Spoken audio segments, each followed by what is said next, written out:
Ladies and gentlemen, welcome to the Gina Seco Lifecare Limited H2 FY25 and FY25 earnings conference call.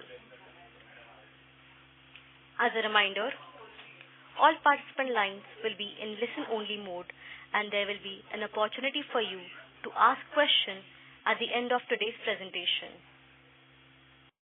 Should you need assistance during conference call, please signal an operator by pressing star then 0 on your touch-tone phone. Please note that this conference is being recorded. I would now like to hand the conference over to Mr. Ranveer Singh from Nuvama Wealth and Investment Limited. Thank you, and over to you, sir. Yeah, thank you, moderator. So on behalf of Gina Seco Lifecare Limited, I extend a very warm welcome to all participants on the H2 FY25 and full year FY25 financial results discussion call. Today on our call, we have Acharya Manish Groverji, Managing Director, and Mr. Nanak Chand, CFO. Before beginning with this call, I would like to give a short disclaimer. This call may contain some of the forward-looking statements which are completely based upon management's beliefs, opinions, and expectations as of today. These statements are not a guarantee of company's future performance and involve unforeseen risks and uncertainties. With this, I would like to hand over this call to Acharya for his opening remarks. Over to you, sir. नमस्कार सभी को। अभी H2 2025 का मैं result बता रहा हूँ। मैं साथ साथ H1 H2 दोनों का कंपैरिजन भी बताता जाऊंगा। धन्यवाद रणवीर जी। हमें बताते हुए बड़ी खुशी हो रही है कि जीना सीको लाइफकेयर ने H2 और FY25 दोनों में शानदार फाइनेंशियल और ऑपरेशनल परफॉर्मेंस दी है। H2 और FY25 में H1 में 214 करोड़ के ऑपरेशन से हमारा रेवेन्यू था, जो कि H2 में 255 करोड़ हो गया और टोटल सेल 469 करोड़ रही, जो क्रमशः 53% सेल में और सालाना में 45% और 53% हाफ ईयरली मतलब ऑपरेशनल परफॉर्मेंस में सालाना दर वृद्धि को दर्शाता है। और हमारे सर्विस वर्टिकल में सबसे ज्यादा विस्तार हुआ है, जिसकी वजह से रेवेन्यू ग्रोथ हुई है। जैसे H1 में 157 करोड़ का रेवेन्यू था, इस पर 214 हुआ H1 में। H2 2024 में 167 था, जो कि 255 हुआ। हमारे हॉस्पिटल, क्लिनिक और डे केयर सेंटर ने लगातार विस्तार की है और इस साल की ग्रोथ में बहुत बड़ा योगदान दिया है। हमारी सर्विस वर्टिकल में जो रेवेन्यू 2023-24 में 138 करोड़ था, वो 24-25 में 83% बढ़कर 254 करोड़ हो गया। और यह बढ़त इस बात का सबूत है कि हम पूरे देश में ज्यादा से ज्यादा लोगों तक अच्छी और भरोसेमंद आयुर्वेदिक नेचुरोपैथी का इलाज पहुंचाने में पूरी मेहनत से जो काम कर रहे हैं, उसमें हम खरे उतर रहे हैं। हमने इस साल अपनी सर्विसेज को और बढ़ाते हुए लगभग 650 नए बेड ऐड किए हैं, जिससे हमारे जो टोटल ऑपरेशनल बेड थे वो 31 मार्च तक 2173 अप्रोक्सीमेट 2200 हो गए थे। हमारा नेटवर्क अब 23 राज्य है और 100 से ज्यादा शहरों और 100 से ज्यादा बड़े और छोटे शहरों तक पहुंच चुका है। नए हॉस्पिटल में भी मरीजों से अच्छा जुड़ाव हो रहा है और जल्दी 31 दिसंबर 2025 तक 650 बेड और पाइपलाइन में है, जो कि एड ऑन हो जाएंगे। हमारे प्रोडक्ट वर्टिकल में भी 16% की सालाना बढ़ोतरी हुई है। 2024 में 186 करोड़ का टर्नओवर था, जो कि 2025 में 215 करोड़ रहा है, जो कि हमारी free cash generating revenue system को मजबूत कर रहा है। हम इस बढ़ोतरी को और नए और इनोवेशन प्रोडक्ट लॉन्च करके अपनी प्रोडक्ट रेंज को भी आगे बढ़ा रहे हैं। दिसंबर 2024 में हमने लॉन्च हुए इंजेक्ट वाटर डिवाइस को भी लोगों ने बहुत पसंद किया है और अभी 10 से 15 नए प्रोडक्ट भी पाइपलाइन में हैं। तो इंजेक्ट वाटर डिवाइस की सेल भी लगभग 1.5 करोड़ पर मंथ पहुंच चुकी है। लास्ट 3 मंथ में अप्रोक्स 500 बेड एड ऑन हुए हैं। रेवेन्यू ग्रोथ के साथ साथ हमारा एबिटा 34% और पैट 31% सालाना की दर से बढ़ा है। हमारा एबिटा 31 मार्च 2024 को 93 करोड़ था, 31 मार्च 2025 को 125 करोड़ था। बिजनेस को बढ़ाने की वजह से और लास्ट के दिनों में 500 बेड बढ़ने की वजह से मार्जिन में हल्का सा फर्क पड़ा है, सिर्फ 1.5% का, और वो भी टेम्परेरी कमी है। लेकिन हम उम्मीद करते हैं जैसे जैसे नए सेंटर की रेवेन्यू आएगा, मार्जिन फिर से सही हो जाएंगे।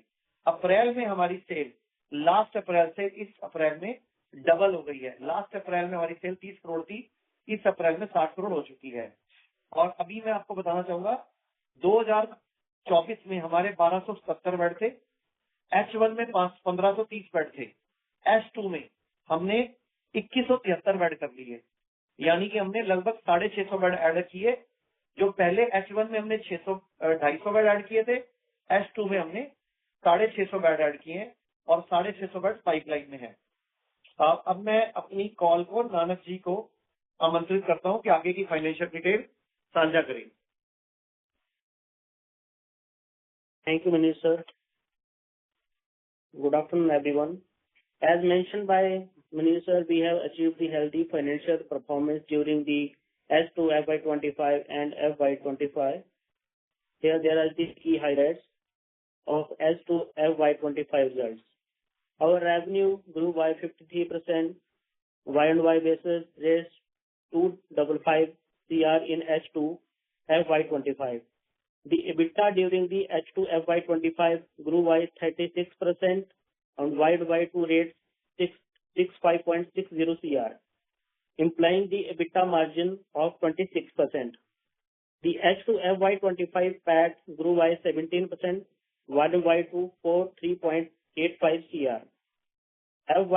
Now FY25 results, revenue from the operation grew by 45% Y-to-Y2 469, driven by the hospital service business, which is grew by 83% Y-on-Y, raised to 53.80 CR, while the product sales grew by 16% to 15.27 CR.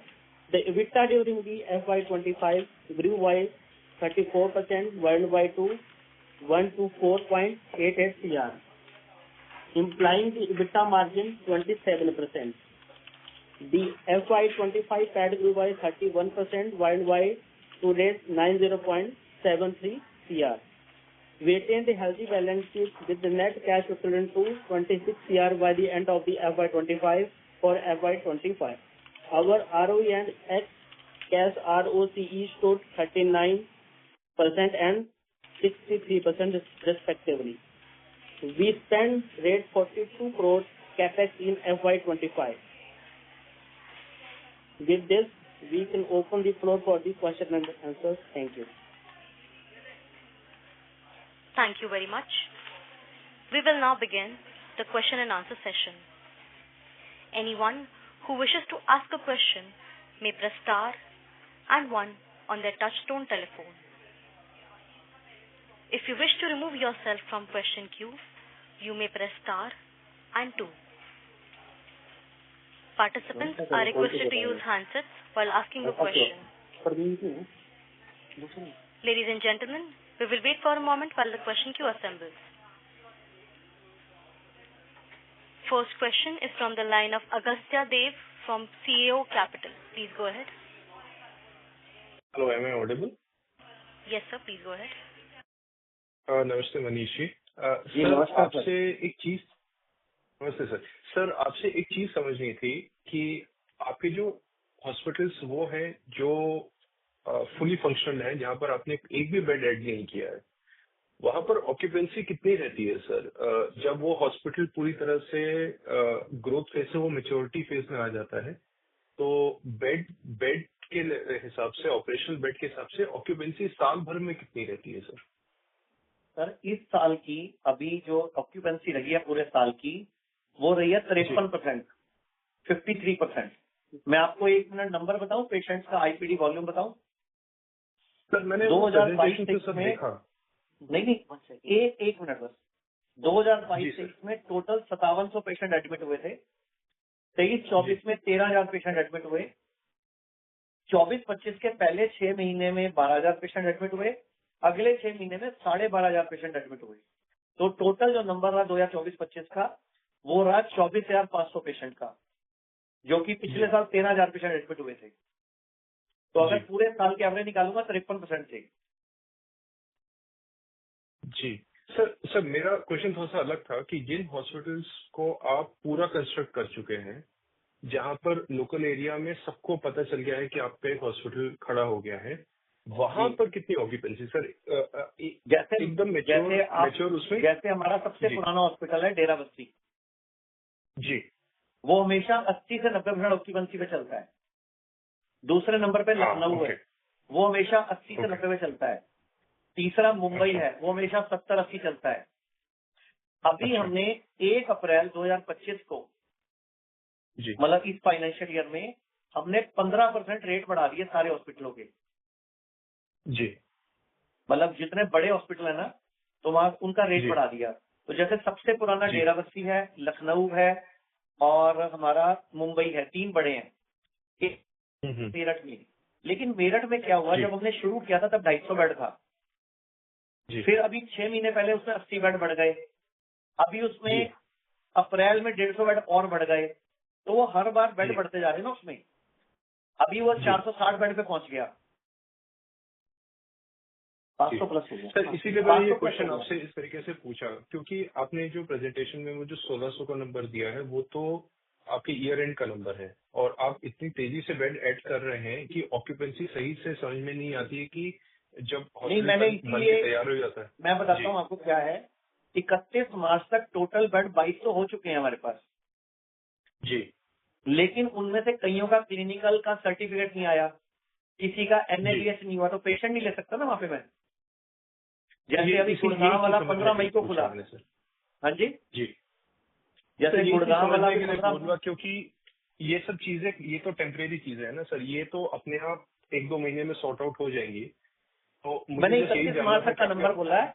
31 मार्च जी तक समझ operational गया। जो है वो 1600 bed थे। जी जी समझ गया sir. Sir एक ये साल के एंड तक आपके क्या 3000 बेड क्रॉस हो जाएंगे सर? 30 साल के अंत तक लगभग 2800 के लगभग हो जाएंगे। 31 2800 मार्च और तक फिर सर 3000 प्लस हो नेक्स्ट जाएंगे। ईयर? 31 मार्च तक 3000 प्लस हो जाएंगे।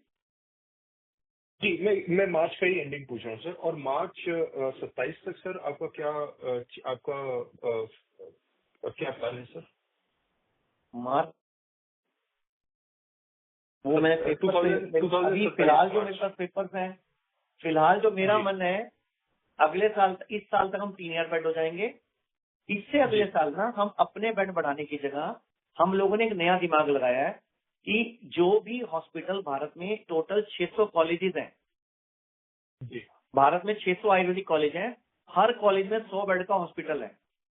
हमने अब जी उनसे बात करनी शुरू कर दी। मेरी 3 जगह फाइनलाइज हो गई है। With in okay 3 to 6 month लगभग 300 बेड हमें एड ऑन हो जाएंगे और एक्स्ट्रा इसके अलावा। लेकिन उसमें जी हमारा खर्चा नहीं आएगा।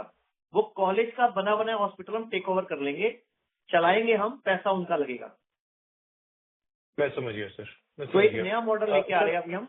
तो पहला हॉस्पिटल जी अभी हम, बात हो गई है, इसी शुक्रवार को एग्रीमेंट है उसका। हमने सरस्वती कॉलेज लिया है। सरस्वती कॉलेज चंडीगढ़ में मोहाली में है। और इसके बाद सेकंड एग्रीमेंट होगा संस्कृति यूनिवर्सिटी से, जिनके पास 150 बेड है, वो है वृंदावन मथुरा में। ये जी इन 650 में ऐड नहीं है, ये एक्स्ट्रा है। ये 650 अलग है जो मैंने अंडरस्टूड बताया। Understood sir. इनमें और सर इन्वेस्टमेंट नहीं कर सेकंड रहे हम क्वेश्चन। बिल्कुल भी। जी जी मैं समझा सर। और सर मेरा दूसरा क्वेश्चन ये था कि आपने कहा कि आपने बहुत सारे एक्सपेंसेस फ्रंट एंड में लिए हैं। मतलब आपने डॉक्टर्स बहुत लिए हैं आपने, और आपको थोड़ा सा कॉस्ट प्रेशर भी आया है प्रोक्योरमेंट में आयुर्वेदिक पदार्थों के। तो उसमें सर जितना भी हमको कॉस्ट का 19-20 हुआ है ये क्वार्टर में, वो कम्प्लीटली उसकी वजह से, राइट सर? नहीं सर, मैंने कब बोला कॉस्ट प्रेशर आया है? मैंने तो ये बोला सर आपके कि प्रेजेंटेशन जो में लिखा 6 हुआ है। महीने लास्ट के गए हैं ना, उसमें लास्ट के जी 3 महीनों में ही लगभग 500 बेड एड ऑन हुए हैं, जिसकी वजह से हमारी सैलरी बढ़ गई, हमारा रेंट जी बढ़ गया जी और डेप्रिसिएशन आ जी गया, वो उसका इन्वेस्टमेंट हो गई। लेकिन करेक्ट उसका सर, बेनिफिट अप्रैल में आ चुका है। लास्ट अप्रैल में मेरी सेल 30 करोड़ थी और जी इस अप्रैल में मेरी सेल 60 करोड़ है, जो कि क्लोज हो जी चुकी है। और मई में जी भी वही रन रेट चल रहा है मेरा। जी जी सर आपके जो प्रेजेंटेशन में आपके जो कमेंट्स हैं उसमें सेकंड कॉलम में जो पैराग्राफ है उसमें है कि slide compression gross margin attributable to increased cost of procurement for some consumables and medicines. So ये वाला सर जो ऑपरेटिंग एक्सपेंसेस है वो मैं समझ गया सर आपका। लेकिन जो आपने कंज्यूमेबल्स का थोड़ा सा कॉस्ट प्रेशर के बारे में बोला है सर, ये इसका रीजन क्या है? और सर जनरली ये क्या आपने जो 15% से प्राइस इंक्रीज किया है वो अक्रॉस द बोर्ड किया है सर, हर हॉस्पिटल में किया है, तो ये पास थ्रू हो जाएगा या मैं ये थोड़ा सा एक लंबा मिनट टाइम आपको ऐसे समझाऊं, एक मिनट में ऐसे बोलूं कि जो H1 2023 था, H1 जी उसमें मेरी एवरेज सेल 26 करोड़ थी। जी H2 में मेरी एवरेज सेल 27 करोड़ 80 लाख थी। H1 2024-25 में मेरी एवरेज सेल 35 करोड़ थी और H2 में मेरी 42 करोड़ थी। इस बार मेरी पहले भी नहीं 60 करोड़ है ना। जैसे जैसे सेल बढ़ रही है तो मेरा वो भी तो बढ़ेगा ना, जो कंज्यूमेबल भी तो बढ़ेगा, क्योंकि पेशेंट बढ़ रहे हैं तो फूड भी तो बढ़ेगा ना मेरा, और उनका ऑयल का खर्चा भी बढ़ेगा। मैं आपकी बात समझ गया sir. Thank you very much sir, all the best sir. Thank you sir. Thank you. Next question is from the line of Abhishek from AB Capital. Please go ahead. Am I audible? Yes sir. Sir आपसे बात करके बहुत अच्छा लग रहा है, बहुत दिनों से फॉलो कर रहे हैं, आज पहली बार बात कर रहे हैं सर आपसे। Thank you sir. सर अगले साल कितना रेवेन्यू कर लेंगे सर FY26 में ग्रॉसली? सर जिस तरह अप्रैल में मेरी 60 करोड़ की सेल गई है, अगर मैं यही रनिंग पकड़ लूं तो 720 करोड़ तो मिनिमम हो गई ना। लेकिन अगर कोई बीच में कोई सुख दुख ना हुआ, कोई हिंदुस्तान पाकिस्तान की वार के टाइम पे मुझे 4 दिन झटका लग गया था थोड़ा, अभी 4 दिन पेशेंट कम हो गए थे बिकॉज ऑफ, क्योंकि ये अभी हिंदुस्तान पाकिस्तान वाला चल रहा था ना।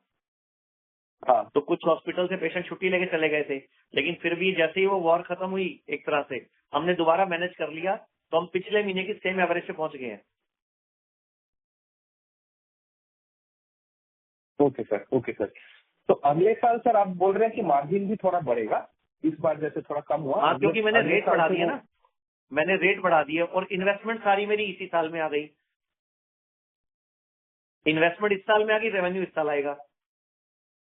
ओके ओके सर, कैसे करेंगे सर? 700 जैसे बोल रहे हैं, 720 करोड़ जैसे बोल रहे हैं, क्या क्या मैंने 60 करोड़ की एवरेज पकड़ी है ना। हमें कैपिटल चाहिए ही सर। Okay okay. और जो बोल रहे हैं कि आप आयुर्वेदिक हॉस्पिटल्स को मतलब रन करेंगे, उसके लिए कोई केपेक्स नहीं यूज करेंगे अगले साल? ना, मैंने मॉडल ही ऐसा निकाला ना कि हम कैपेक्स यूज ही नहीं करेंगे। हम क्या कर रहे हैं, बने बनाए 600 हॉस्पिटल है भारत में, हर शहर में आयुर्वेदिक कॉलेज है। हर कॉलेज चलता नहीं है, कॉलेज चलते नहीं आयुर्वेद के, तो हम लोगों ने उनको टाई अप करना शुरू कर दिया। पहला एग्रीमेंट मेरा सरस्वती कॉलेज का जो मोहाली में है, इसी शुक्रवार को साइन हो जाएगा। वो 100 बेड का हॉस्पिटल है, तो पहले वो हमें 50 बेड देंगे फर्स्ट फेज में, और अगले फेज में 50 बेड 3 महीने बाद और दे देंगे। ऐसे संस्कृति यूनिवर्सिटी से टाई अप हो चुका है, उनके मुझे 150 बेड जो हैं वो विद इन 3 मंथ्स मिल जाएंगे। तो एसी लगा के वो दे रहे हैं, पंखे वो लगा के दे रहे हैं, एम्बुलेंस भी वो खरीद के दे रहे हैं, सारे खर्चे मैं उनसे करवा रहा हूँ। तो सर क्या ये सोचना सही रहेगा कि वो ROE इंक्रेटिव होगा सर, उसके वजह से हमारा ROE और थोड़ा बढ़ेगा सर? सर उसको मैं सस्ते हॉस्पिटल बनाऊंगा ना, उनमें मैं जो रेट है थोड़ा कम रखूंगा ताकि गरीब आदमी भी आ सके। उनमें मैं रेट, जैसे मेरे हॉस्पिटल में रेट अब 10,000 रुपये हो गया या 9,000 रुपये हो गया, वहां पे मैं रेट रखूंगा 6 से 7,000 रुपये। और वहां पे स्टाफ भी, आधा स्टाफ मुझे फ्री में मिलेगा, क्योंकि कॉलेज का है तो कॉलेज में ऑलरेडी स्टाफ होता ही है, बच्चे होते हैं, डॉक्टर होते हैं पढ़ने के लिए वहाँ पे, तो डॉक्टर नर्सेज सब इंक्लूड मिलेगा मुझे। सही है सर, सही। और तो सर ये नया मॉडल डेवलप किया हमने। ओके सर, हमारा OTC बिजनेस कैसे चल रहा है, उससे थोड़ा टिप्पणी। सर OTC को हमने डिले कर दिया जानबूझ के। OTC को मैंने एक बार टाल दिया क्योंकि मुझे यही अपॉर्चुनिटी नजर आई पहले, तो मैंने कहा OTC बाद में कर लेंगे, एक नया बिजनेस है, पहले इसी को बढ़ाते हैं। तो इसीलिए मैंने इस साल की अपनी सेल बढ़ा दी। मैंने अपना मतलब इसी बिजनेस को बढ़ाने की प्लानिंग कर ली मैंने पहले। OTC की पूरी तैयारी है। OTC में क्या है, गवर्नमेंट की ना एक नई गाइडलाइन आ गई है 1954 मैजिक रेमेडी एक्ट की, तो हम उसके लॉस पूरे कर रहे हैं, इसलिए OTC को हमने डिले करके सारा जोर इधर और लगा दिया। इसीलिए सेल मेरी, जो मैंने बताया कि मेरी सेल अभी पिछले 6 महीने की सेल की एवरेज से लगभग 40% प्लस चल रही है अप्रैल में और मई में। Okay sir, okay sir. और सर हम लोग अगर आप सर क्वार्टरली रिजल्ट देते तो सर अच्छा होता। हाँ, अभी क्वार्टरली आएगा, इस बार क्वार्टरली रिजल्ट आएगा, क्योंकि मेन बोर्ड पे आने वाले हैं ना, तो हमें क्वार्टरली रिजल्ट देना पड़ेगा।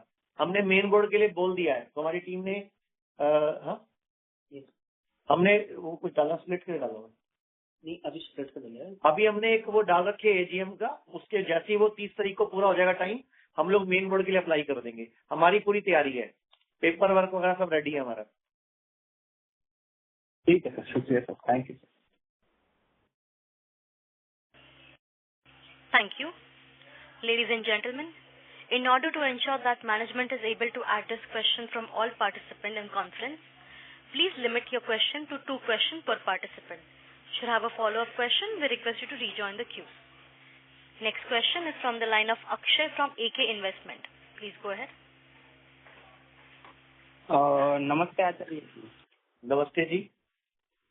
हाँ सर, मेरा पहला क्वेश्चन ये था कि हमने रिसेंटली में डॉक्टर सुदी और एक दवा लॉन्च की है और 15 दवा लॉन्च करने जा रहे हैं, ठीक है। तो उसमें कैसा ट्रैक्शन रहा इनिशियल 2-3 मंथ्स में, और उसमें आपने लास्ट क्वार्टर में जो हमारी खोल हुई थी तब आपने बोला था कि जो मार्केट में अभी वो सब पेट सफा और दूसरी चीजें मिल रही है, उससे हमारी कॉस्ट बहुत ज्यादा है।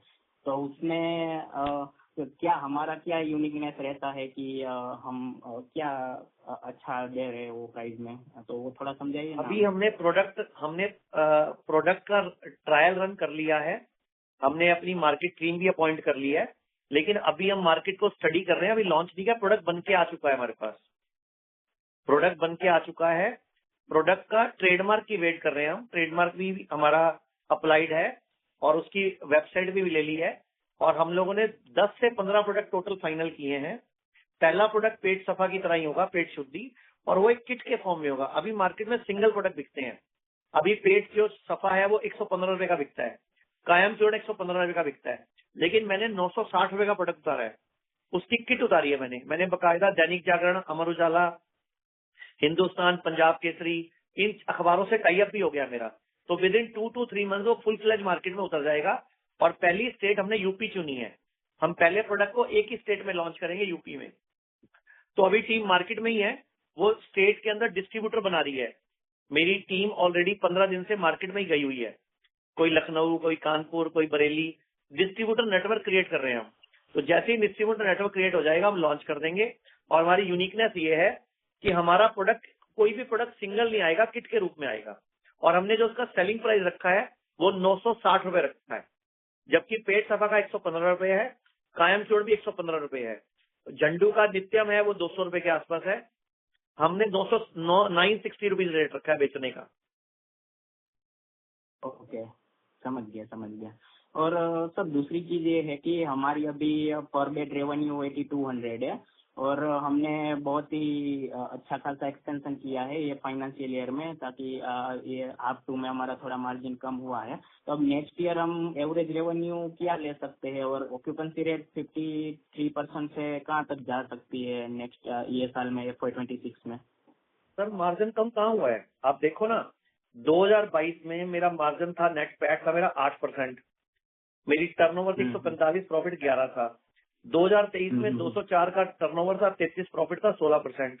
2024 में 324 की टर्नओवर थी, 69 प्रॉफिट था, 21%। 2025 में 469 का रेवेन्यू है और 91 का प्रॉफिट है, 19.5% बन रहा है। और वो भी इसलिए फर्क पड़ा है क्योंकि मेरी लास्ट के 3 महीनों में इन्वेस्टमेंट बहुत ज्यादा हो गई। मेरे 9 करोड़ 90 लाख तो मेरी सैलरी बढ़ गई 6 महीने के अंदर, और मेरा किराया बढ़ गया 7 करोड़ 60 लाख, तो जो मैंने नए हॉस्पिटल एक्वायर किए। तो वो तो इस बार बेनिफिट आ जाएगा सारा उसका। और मैंने रेट भी चेंज कर दिया अभी 1 अप्रैल से। तो ये हमने जो हॉस्पिटल जो कॉलेजेस के साथ टाई अप किया है उसमें खर्चा कॉलेजेस वाले देंगे, तो उसमें किस तरह से हमें कुछ रेवेन्यू शेयरिंग उनको करना है कि कैसे है, बिजनेस मॉडल कैसे है हमारा है उसमें?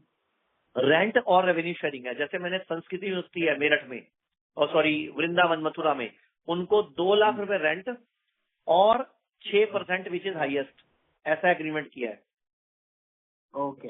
और जो सरस्वती यूनिवर्सिटी की है चंडीगढ़ में, उसको 5 लाख रुपए रेंट और 6% विच इज हाईएस्ट किया है। परसेंटेज इसलिए रखते हैं ना सर, फिर वो सामने वाला भी हमारे साथ पूरा जोर लगवाता है चलाने में। सही है। अगर हम खाली रेंट लेते हैं फिर वो सपोर्ट नहीं करते। नहीं, राइट सर। और सर मेरा आखिरी क्वेश्चन ये है कि हम यहाँ रेडियो में आपकी एड बहुत सुनते हैं, जैसे कैंसर की और वो सब की, तो एक कॉस्ट डिफरेंस मेरे को समझना था। ये कैंसर की ट्रीटमेंट में फॉर एग्जांपल देखो, कैंसर में हम मान लेते हैं चलो कि 20 लाख का खर्चा होता है एलोपैथी में या कीमोथेरापी में और कोई भी सर्जरी में, तो उसमें आयुर्वेदिक का क्या बेनिफिट है और उसमें जेस्टेशन पीरियड कैंसर एलोपैथी के हिसाब से कितना ऊपर नीचे रहता है, मतलब कितने दिन में पेशेंट क्यूर हो जाता है और कॉस्ट डिफरेंस क्या रहता है दोनों में? सर हम लोग क्योर की बात नहीं करते। हम लोग क्या करते हैं मैं बता देता हूँ। हम लोग जो करते हैं वो सुन लीजिए। हम लोग पेशेंट की ओवरऑलिंग करते हैं। आयुर्वेद में एक श्लोक है, सर्वे रोगा अपि मंदाग्नि ही, कि सभी रोगों का कारण मंद अग्नि है, यानी कि पाचन का ठीक से नहीं होना, बॉडी के अंदर मेटाबॉलिज्म वीक होना, बॉडी की क्लीनिंग ना होना बीमारी का वजह है। हम बीमारी की जड़ पे काम करते हैं, हम पंचकर्म करते हैं जिससे बॉडी खुद फाइट करती है लड़ने के लिए।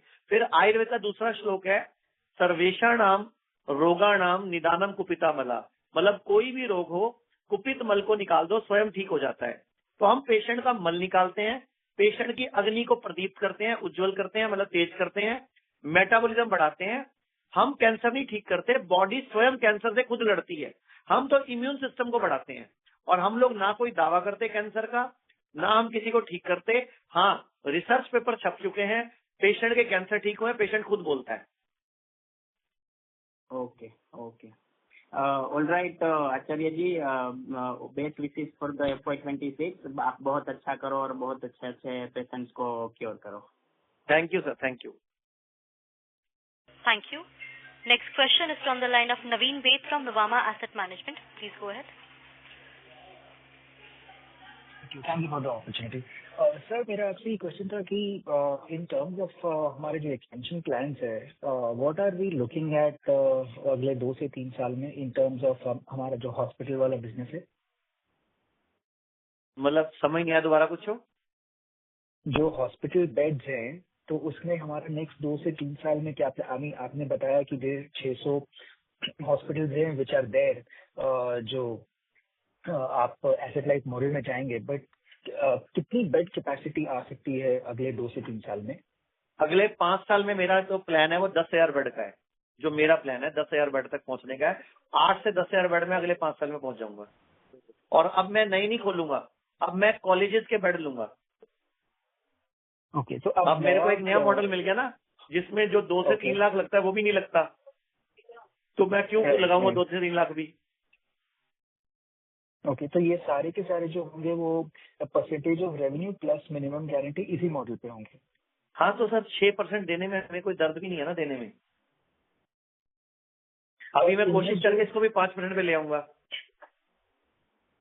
तो इसमें जो ये हॉस्पिटल के साथ जो आप टाइप करेंगे लेट्स से या मेडिकल कॉलेजेस हैं, तो उसमें जो डॉक्टर्स हैं वो तो उन्हीं के पेरोल पे होंगे या they will come on your? नहीं सर, लगभग 50-50 मान लो, लगभग 50% हमारे पेरोल पे होंगे, 50% लगभग उनके पेरोल पे होंगे। मतलब हमारा खर्चा भी कम होगा, लेकिन वहां से रेवेन्यू भी कम आएगा, क्योंकि ज्यादातर इसमें जनरल वार्ड है। जितने भी गवर्नमेंट कॉलेजेस है ना, सरकारी कॉलेज, प्राइवेट कॉलेज है, इनमें सब में जनरल वार्ड है, प्राइवेट रूम नहीं है। तो इनका जो जनरल रेट रहेगा वो 6-7 हजार पर डे ही रहेगा, लेकिन इसमें खर्चा भी कम होगा हमारा। इन्वेस्टमेंट नहीं होगी हमारी। इन्वेस्टमेंट होगी भी ना हद से हद, तो एक हॉस्पिटल को सेट करने में 100 बेड के हॉस्पिटल पे 1 करोड़ आएगी, जो कि 1 लाख रुपए पर बेड आएगा सिर्फ। जो अभी नॉर्मली अगर खुद लगाएं तो जो 3 करोड़ रुपए अभी हम खुद लगाते हैं तो 2.5 से 3.5 लाख पर बेड आता है हमें।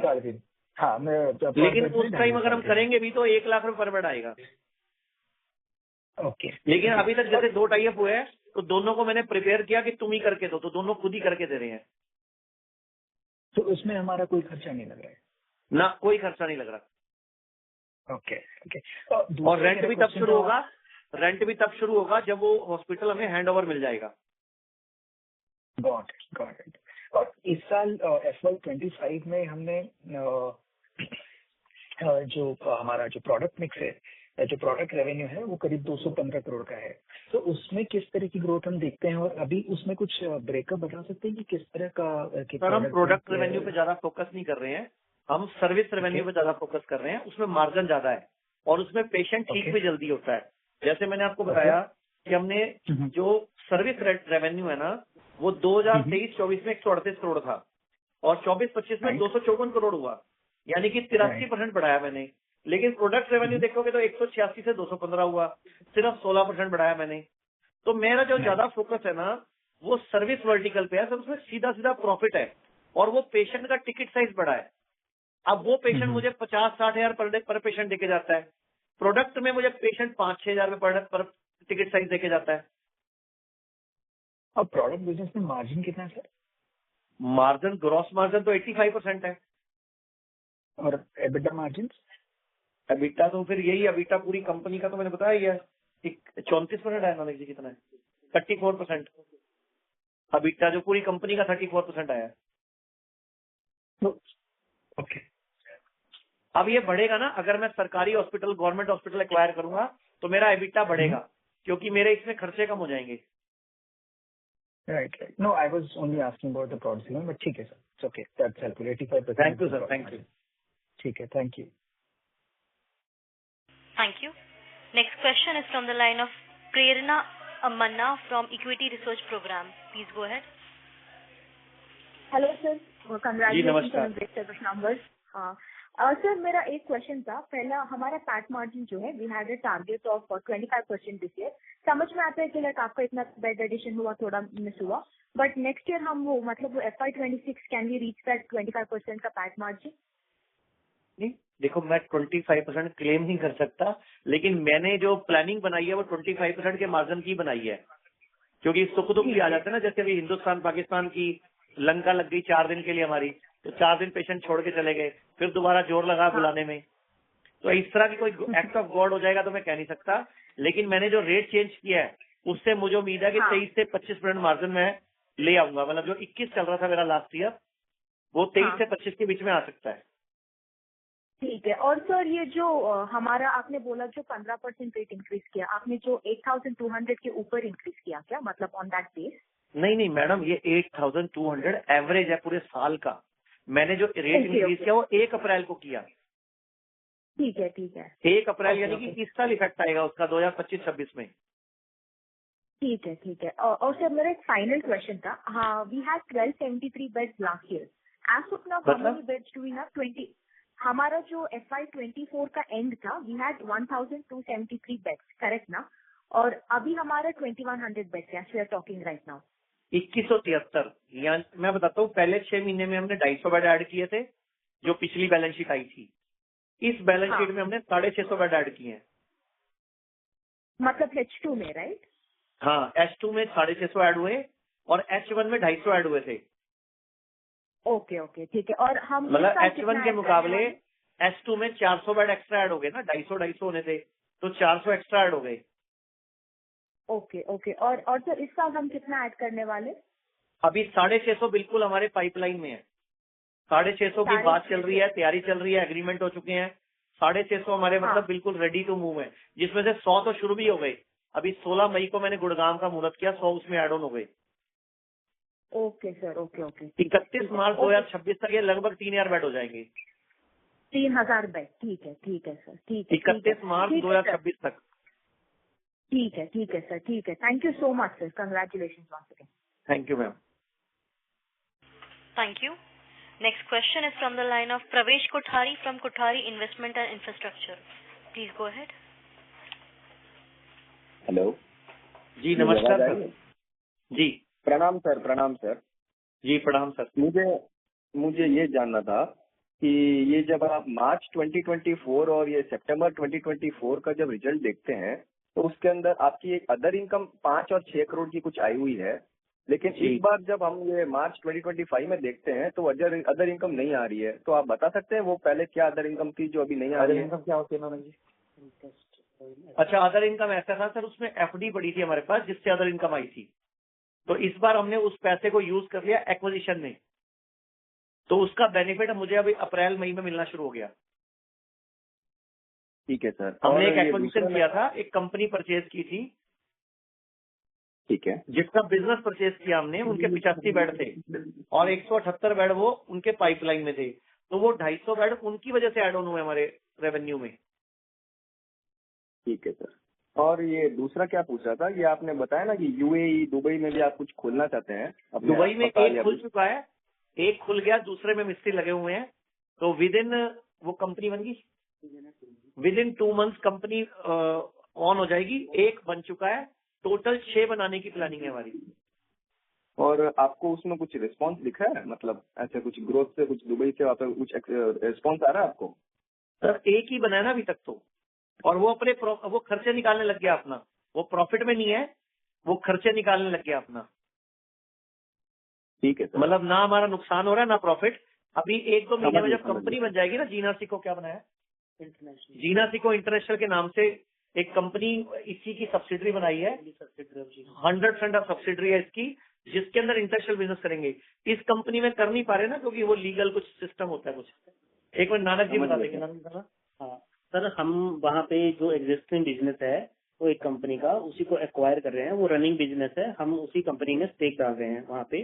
तो बिजनेस अपॉर्चुनिटी ऑलरेडी जनरेटेड है, हमें बस उसको थोड़ा और स्ट्रेच करना है और इन्हांस करना है। ठीक है सर। और क्या उससे आपके फ्यूचर में कुछ आपके रेवेन्यू, इस साल के शेयर में आपको कुछ रेवेन्यू आएगा उससे, वो कंपनी से जिसमें आपने इन्वेस्टमेंट किया है? नहीं सर, अभी हमने कोई इन्वेस्टमेंट नहीं किया, अभी तो कंपनी नहीं बनी। वहाँ ऑलरेडी हमारा टाई अप हो चुका है, हमारे पेशेंट वहाँ जाने शुरू हो चुके हैं, लेकिन वो कंपनी इंटरनेशनल बनेगी तो बिजनेस ट्रांसफर हो पाएगा ना उसमें। तो समझ गया सर। पेपर वर्क में इतना टाइम लग गया है, गवर्नमेंट का जो पॉलिसी है, हमने वहाँ फॉर्म भी भर दिया, सब कुछ कर दिया, कंसल्टेंट भी हायर हो चुका है, सब कुछ हो चुका है। 1 से 2 महीने के अंदर वो पूरा पेपर वर्क वगैरह कंप्लीट हो जाएगा और वो कंपनी में वो जो क्लिनिक जो चल रही है वो इधर ट्रांसफर हो जाएगी, और वो ऑलरेडी खर्चे निकालने लग गई है। इस महीने से हमें उम्मीद है प्रॉफिटेबल हो जाएगी वो। अभी एक ही सेंटर तैयार हुआ है ना, टोटल 6 सेंटर तैयार करने हैं वहाँ पे। अभी हमने कोई पैसा भी नहीं दिया वहाँ पे, 1 रुपया नहीं दिया अभी तक वहाँ पे। सिर्फ जो 5-6 लाख रुपए खर्च हुए कंपनी फॉर्म करने में, बस वही खर्च हुआ है। समझ गया, समझ गया। और सर ये माइग्रेशन जो आप करने वाले हैं, तो कौन से महीने तक आप करवा सकते हैं सब ये माइग्रेशन? मेन बोर्ड में मेन बोर्ड पे तो हमने कल अपने कंसल्टेंट को बोल दिया है जी। मतलब अगस्त सितंबर के बीच में आ जाएगा। ठीक है सर। 3 महीने का टाइम और बताया कंसल्टेंट ने हमें कि 3 महीने में आ जाएगा। और ये स्प्लिट कब तक हो जाएगा सर आपका ये शेयर स्प्लिट? इसी महीने के अंदर हो जाएगा, इस महीने और अगले महीने के पहले वीक के अंदर हो जाएगा लगभग। ठीक है sir. All the best sir आपके फ्यूचर के लिए। Thank you sir. फ्यूचर आप, ठीक है सर, फ्यूचर अच्छा सर करेंगे सर आप। Thank you. धन्यवाद जी। Thank you. Next question is from the line of Akshit Agarwal from Akshit Agarwal HUF. Please go ahead. Tarak जी नमस्कार। जी नमस्कार सर। जी सितंबर में जैसे पैट का गाइडेंस था 100 करोड़ का लास्ट ईयर जो था, तो इस बार ये 91 हो गया, तो गाइडेंस से जैसे ये 9 करोड़ कम आया है। सर एक्चुअल में ना जो मुझे अगले साल प्रॉफिट लाना है, लगभग 130-40 करोड़ मुझे प्रॉफिट लाना है अगले साल। उसके लिए मुझे कुछ जमीन तो तैयार करनी पड़ेगी ना, जहां से मैं हवाई जहाज उड़ाऊंगा। तो हॉस्पिटल खुल गए लास्ट के 3 महीनों में, 500 बेड एड ऑन हुए हैं 3 महीनों में लास्ट के। तो उस 3 महीनों के जो हॉस्पिटल ऐड हुए उनका रेवेन्यू इस महीने से आएगा। उसके खर्चे डल गए 31 मार्च तक। जैसे एम्प्लॉय बेनिफिट 9 करोड़ 92 लाख बढ़ गया मेरा, रेंट एक्सपेंस 7 करोड़ 60 लाख बढ़ गया, डेप्रिसिएशन का खर्चा 3 करोड़ आ गया, और हाउस कीपिंग का लगभग 4 करोड़ का खर्चा बढ़ गया। तो वो खर्चा इस बार आ गया, प्रॉफिट इस बार आएगा। अभी मैंने बताया ना कि पिछले साल अप्रैल में मेरी सेल 30 करोड़ थी, इस साल अप्रैल में मेरी 60 करोड़ क्लोज हुई है। जी आपको 1 सेकंड रुको, मैं एवरेज बताता हूँ आपको। तो 26 पहले 6 महीने में 2023-24 में मेरी जो एवरेज सेल थी 6 महीने की वो 26 करोड़ थी। अगले 6 महीने की एवरेज 23 करोड़ 80 लाख थी। इस साल 2024-25 के पहले 6 महीने की एवरेज सेल 35 करोड़ थी, और H2 में एवरेज सेल 42 करोड़ थी। इस बार मेरे को सेकंड महीना हो गया, मैं 60 की एवरेज पे चल रहा हूँ। और अभी अगर 20 दिन कल तक की सेल को चेक करूं 19 तारीख तक, तो भी 60 की एवरेज मेंटेन कर रहा हूं। चाहे हिंदुस्तान पाकिस्तान 4 दिन नुकसान भी हुआ तो भी एवरेज वही मेंटेन हो रही है मेरी। 720 साल की 720 करोड़ रहेगी अनुमान, अगर इसी एवरेज पे चला और कोई भगवान ने सुख रखा सब कुछ तो। जी सर। और पैट क्या एक्सपेक्ट कर रहे हैं सर? सर 20% का तो मैं मेंटेन कर ही रहा हूँ ना लास्ट 2 साल से। इस बार भी 19.5% आया है, पिछले साल 21% था, तो इतना तो आप मान ही सकते हो। ठीक है सर, नमस्कार। ठीक है, thank you sir. Thank you. Thank you. Next question is from the line of Amit Agarwal, an individual investor. Please go ahead. Good afternoon, sir. Sir, नमस्कार। am I audible? Yes sir. Sir सबसे पहले पिछले बार आपने जैसे कहा था कि supreme court ने ऑर्डर दिया था कि आयुर्वेद को आयुष्मान योजना में जोड़ेंगे हर एक स्टेट के लिए, तो अभी सर लेटेस्ट अपडेट क्या है उसको लेके? सर परसों गवर्नमेंट की मीटिंग हुई है, आयुष सेक्रेटरी की और हेल्थ सेक्रेटरी की। परसों का अपडेट है कि इन्होंने, सरकार ने पैकेज और उसके रेट्स फाइनल कर दिए हैं। उसमें एक खुशी की बात यह है कि पहले आयुर्वेद के पास कैंसर का इलाज नहीं था। जो परसों नया अपडेट आया, बुकलेट आई, अगर आप बोलो तो शेयर कर देता हूं मैं, किसी को चाहिए तो रणवीर जी को कर देता हूं मैं। उसमें कैंसर भी शामिल कर दिया गया। तो बुकलेट फाइनल हो गई, रेट फाइनल हो गए। अब वो किस दिन लागू करेंगे वो मुझे मालूम नहीं सर। मैं तो अपनी तरफ से लेटरबाजी कर रहा हूँ, चिट्ठियां लिख रहा हूँ, जो भी मुझे गवर्नमेंट ऑफिशियल मिलता है उससे कंप्लेंट भी करता हूँ, रिक्वेस्ट भी करता हूँ। सब बोल रहे हैं जल्दी आएगा जल्दी आएगा। जी सर। लेकिन वो नहीं भी आ रहा तो भी मैं मेरी ग्रोथ पे चला हुआ हूँ sir. Okay, thank you sir. Sir एक और सवाल था कि सर हम लोगों ने जैसे कैशलेस इंश्योरेंस में अभी तक टाई अप नहीं किया प्राइवेट इंश्योरेंस से। नहीं सर, 12 कंपनियों से कैशलेस टाई अप है, बाकी का रिम्बर्समेंट हो रहा है। और सबसे बड़ी बात, अभी हमारे 5 बड़े हॉस्पिटलों में जिप्सा भी आ गया, यानी कि जो नेशनल इंश्योरेंस है, ओरिएंटल इंश्योरेंस है, जो 4 सरकारी कंपनियां है ना, वो जिप्सा में चलती हैं, तो वो भी हमारा टाई अप हो गया। अगर मैं बात करूं पिछले महीने की, तो पिछले महीने मेरा जो मेरठ में रेवेन्यू था 12 करोड़ था, जिसमें से 2 करोड़ 70 लाख मेरे को हेल्थ इंश्योरेंस से आया। अच्छा जी सर। सर और डे केयर क्लिनिक को क्या हम लोग कन्वर्ट कर रहे हैं हॉस्पिटल में? जैसे हम डे केयर को कन्वर्ट कर रहे हैं। हम डे केयर नहीं खोल रहे कोई भी नया, ना हम कोई नया क्लिनिक खोल रहे हैं, ना ही डे केयर खोल रहे हैं। हम हॉस्पिटल ही खोल रहे हैं, क्योंकि डे केयर में हेल्थ इंश्योरेंस का पॉलिसी का बेनिफिट नहीं मिलता। जी सर। केयर हम बंद कर रहे हैं, उसकी जगह हॉस्पिटलों में कन्वर्ट कर रहे हैं। और अभी हम जो भी हॉस्पिटल कन्वर्ट कर रहे हैं ना, वो कम से कम ऐसे कर रहे हैं जिसमें लॉन फैसिलिटी हो। पहले हम बंद बिल्डिंग ले रहे थे, हम नहीं ले रहे, क्योंकि बंद बिल्डिंग में पेशेंट 7 दिन से ऊपर रुकता नहीं है। तो लॉन बिल्डिंग होने की वजह से पेशेंट 20 दिन 25 दिन भी रुकता है। हमने एक मिनिमम स्टे का एक प्रोटोकॉल बनाया है। कैंसर पेशेंट को 21 दिन रुकने के लिए प्रोटोकॉल बना दिया हमने, कि काफी पेशेंट अब 21 दिन रुकने लग गए हैं। जी sir, thank you. Thank you sir. Thank you. Next question is from the line of Chirag Shah from White Pine Investment Managers. Please go ahead. नमस्कार आचार्य जी। नमस्कार, कैसे हो आप सर? सर बढ़िया सर। हमारी हर फोन कॉल में आप जरूर होते हो। Thank you sir. हाँ सर, 2 सवाल थोड़े अलग है।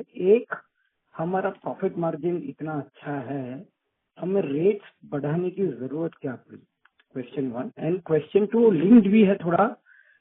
अभी तक हमने बेड ऑक्यूपेंसी 1600 बेड, मैं लास्ट ईयर का नंबर ले रहा हूँ, 1650 बेड पे हमने ऑक्यूपेंसी बढ़ाई। अभी हमारा बेस बढ़ जा रहा है, तो नया इंक्रीमेंटल एफर्ट आप क्या कर रहे हो apart from word of mouth जो पेशेंट्स का होगा, ताकि पेशेंट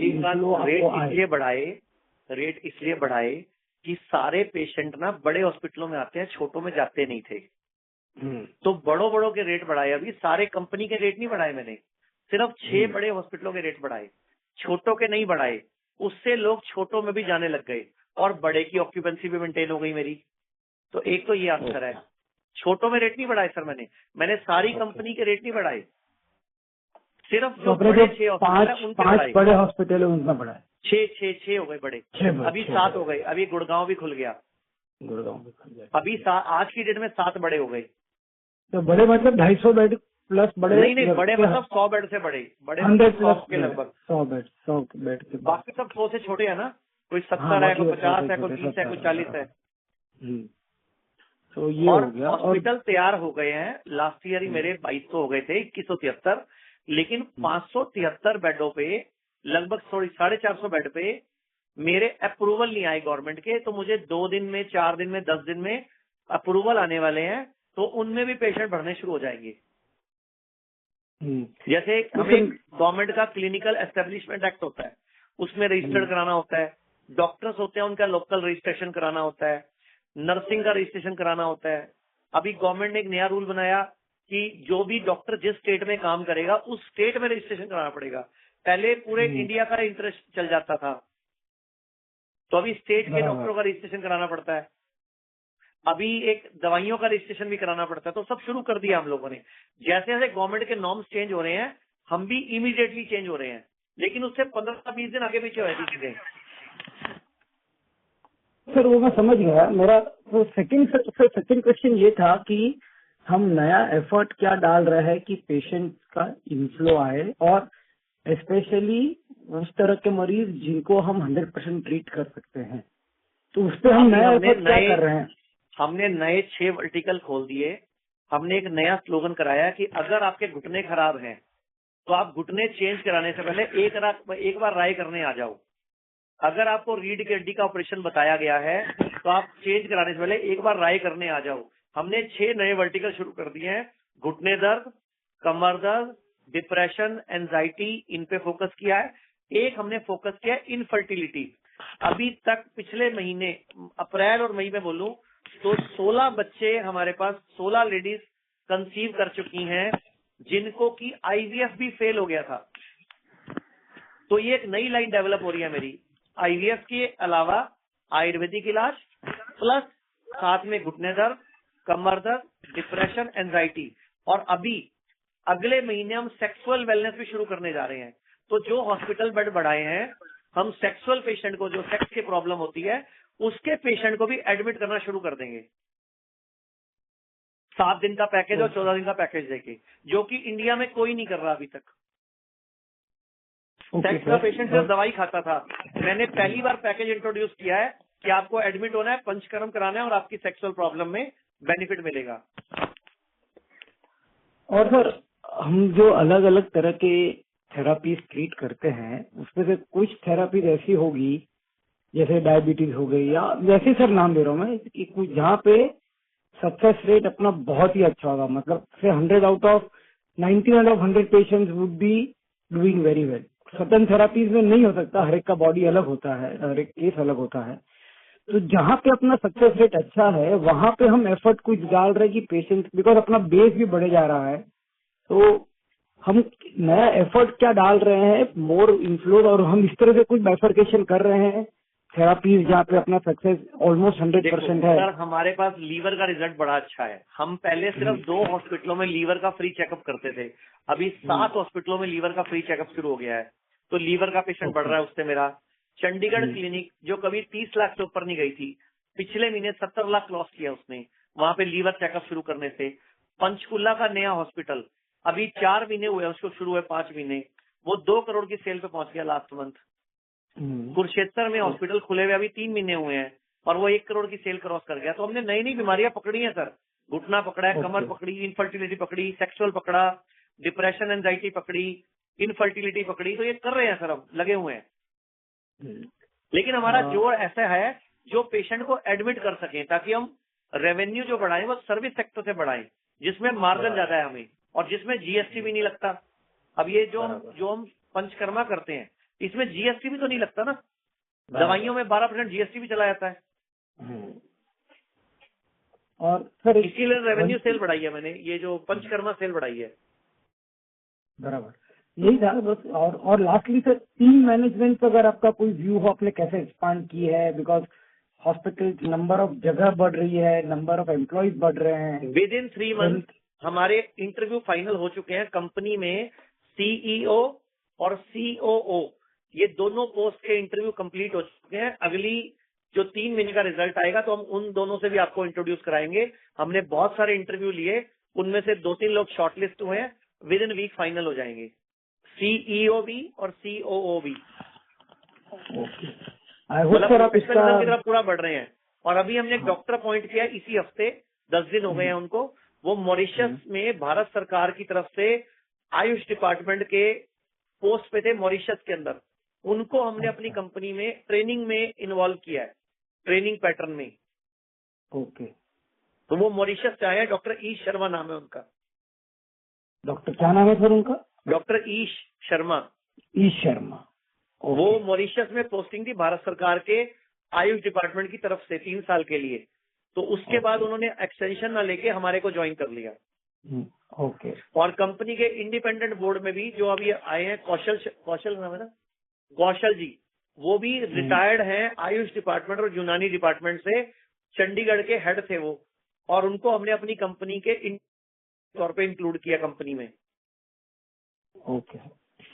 नहीं, ओके, थैंक यू। बस यही था कि ग्रोथ तो आ रही है, मगर हमें वो मैनेज करने के लिए हमें बेस भी स्ट्रांग बनाना पड़ेगा। सर आपको अगला जो रिजल्ट की मैं कॉल करूंगा ना, तो सीईओ, सीओओ और अपने डायरेक्टर सबसे मिलवाऊंगा। ठीक है sir, all the best sir. आप तो अच्छे काम करते ही है, all the best sir. Thank you. Next question is from the line of Nitin Gupta, an individual investor. Please go ahead. Hello, am I audible? Yes. Yes, sir. Acharya जी नमस्कार। जी नमस्कार। आचार्य जी, मेरे 90% of the जो क्वेरीज थी वो already answer हो चुकी है। बस मेरे को एक छोटा सा प्रश्न था कि जो इस साल आपने कहा था कि ओटीसी जो बिजनेस है वो बेसिकली अभी आप थोड़ा सा होल्ड पे डाल रहे हैं इस साल के लिए। मेरे को ये जानना था कि इस साल के लिए होल्ड पे डाला, 2 या 3 महीने में शुरू हो जाएगा। तैयारी कर दी है उसकी भी, बट उसको थोड़ा मैंने साइड करके पहले अपना चलते हुए बिजनेस को बढ़ाने में जोर दे दिया। ठीक है, मुझे बस ये जानना था कि वो कितना बड़ा मार्केट है, मतलब वो जो ओटीसी बिजनेस है, अगर मैं आयुर्वेदा के रिस्पेक्ट में बोलूँ with respect to India, Bharat में मैंने पिछला डाटा निकाला था लास्ट ईयर, पेट सफा के 14 लाख पीस बिके थे पिछले साल एवरेजली, और कायम चूर्ण के 8 लाख पीस पर मंथ बिके थे। झंडू का नित्यम 4.5 लाख पीस पर मंथ बिका था। इसके अलावा सारा मिला मिलू के 65 लाख पर पीस हर महीने बिका था। अगर मैं 2 साल के अंदर अपने ये जो पेट शुद्धि किट ला रहा हूँ, पेट लीवर शुद्धि किट ला रहा हूँ, और मैंने इसके अलावा एक डाटा और निकाला, टोटल पूरे साल में 4.5 करोड़ पीस बिके थे लीव 52 के। लीव 52 जानते हो आप? लीव 52 उसके 4.5 करोड़ पीस बिके थे पूरे साल में, यानी कि 40 लाख पीस हर महीने। और जो मेरा प्रोडक्ट है वो पेट और लीवर का कंबाइंड प्रोडक्ट है। तो अगर मैं 5 लाख पीस भी एक महीने में बेचने पे आ जाता हूँ एवरेजली, तो मेरा 10 करोड़ का प्रॉफिट आएगा वहां से। जो मैंने हिसाब लगाया है कि अगर मैं 5 लाख किट भी बेच पाया हर महीने, तो मेरे को 10 करोड़ का नेट प्रॉफिट आएगा हर महीने विद इन 1 to 2 ईयर। ये इतना बड़ा मार्केट है सर। एक प्रोडक्ट बता रहा हूं मैं, अभी एक प्रोडक्ट मेरा न्यूट्री रोज है, एक प्रोडक्ट मैंने पानी की मशीन लॉन्च कर दी है, उसकी भी 1.5 करोड़ की सेल आई है पिछले महीने। एक मैंने एल्कलाइन वाटर, मैग्नेटिक वाटर बनाने की मशीन लॉन्च की है। अभी मार्केट में जो मशीन है कैंगन वाटर, वो 2,70,000 का बेसिक मॉडल है, और मैंने सिर्फ 15,000 की मशीन लॉन्च की है। मैग्नेट से पानी को अल्कलाइन करती है, और पहले महीने हमने उसको 1 करोड़ की बेचा है, और पिछले महीने हमने उसको 1 करोड़ 70 लाख की बेचा है।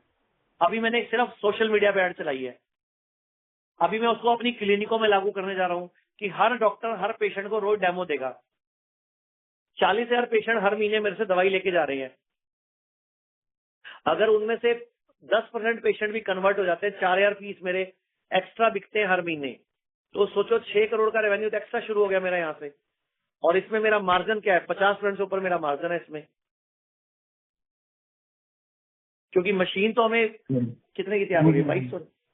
2200 रुपए की मशीन तैयार हो रही है, 15,000 की बेच रहा हूं सर मैं।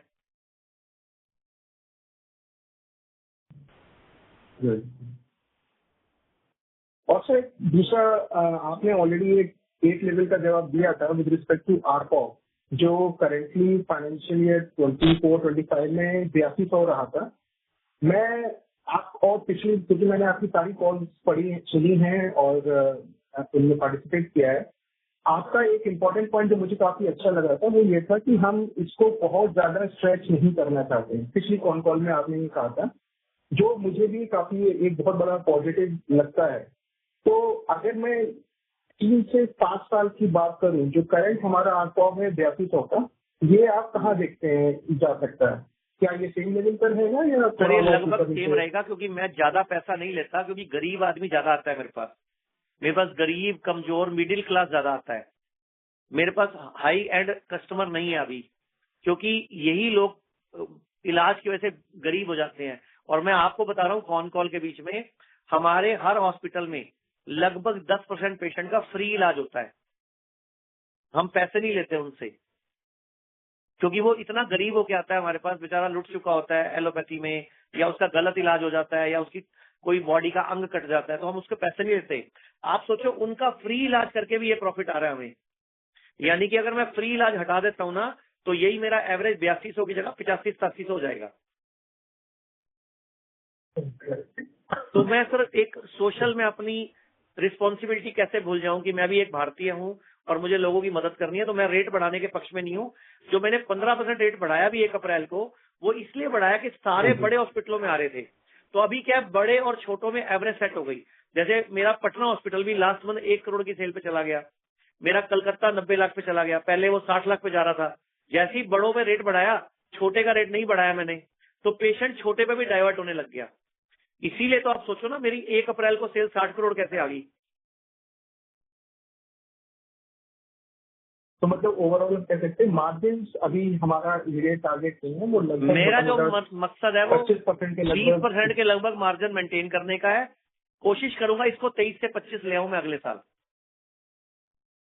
क्योंकि इन्वेस्टमेंट नहीं होगी अब मेरी। अभी क्या है, ये भी तो पड़ जाता है ना, डेप्रिसिएशन भी तो आ जाता है इन्वेस्टमेंट का।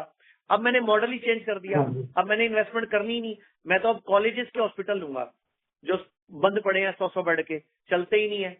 मैं उनमें पैसे क्यों लगाऊं, मैं उनको ही ले लूंगा ना चलाने के लिए। अभी 2 हॉस्पिटल में इसी हफ्ते में मेरा एक एग्रीमेंट है मोहाली का, और 1.5 महीने के अंदर मेरा एग्रीमेंट हो जाएगा सरस्वती का, जो वृंदावन के अंदर है, मथुरा के अंदर।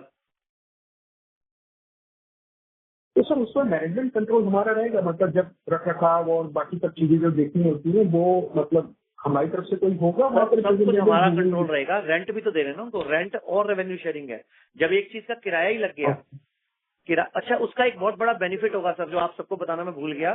जो भी हम कॉलेजेस के हॉस्पिटल लेंगे ना, हमें मैन पावर बड़ी A क्लास क्वालिटी की मिल जाएगी, क्योंकि वहां से जो 100 बच्चे हर साल एक कॉलेज से निकलते हैं डॉक्टर बन के, हम पहले से ही उनमें 100 में से 20-30 छांट लेंगे कि भैया तुम हमारी कंपनी में आ जाना। मतलब हमारी टीम पहले आइडेंटिफाई कर लेगी कि ये 100 में से 20 हीरे हैं, ये 30 हीरे हैं, इनको पकड़ लो भाई। अभी हम जो मैन पावर हमारी और बढ़िया हो जाएगी उससे, और वो बच्चे ट्रेंड मिलेंगे हमें। अभी हमें डॉक्टर को ट्रेंड करना पड़ता है, 3 महीने खर्चा लगता है हमारे जेब से, 3 महीने लगते हैं डॉक्टर को हमारे ट्रेंड होने में। फिर हमें पहले महीने से ट्रेंड डॉक्टर मिलेंगे, क्योंकि कॉलेजेस के अंदर से ही हर साल एक कॉलेज से 100 बच्चे निकलते हैं BMS करके, MD करके, तो वो डॉक्टर हमें बड़ी आसानी से मिल जाएंगे।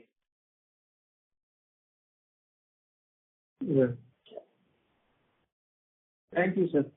Thank you sir. Thank you. Next question is from the line of Divi Agarwal from Ficom Family Office. Please go ahead.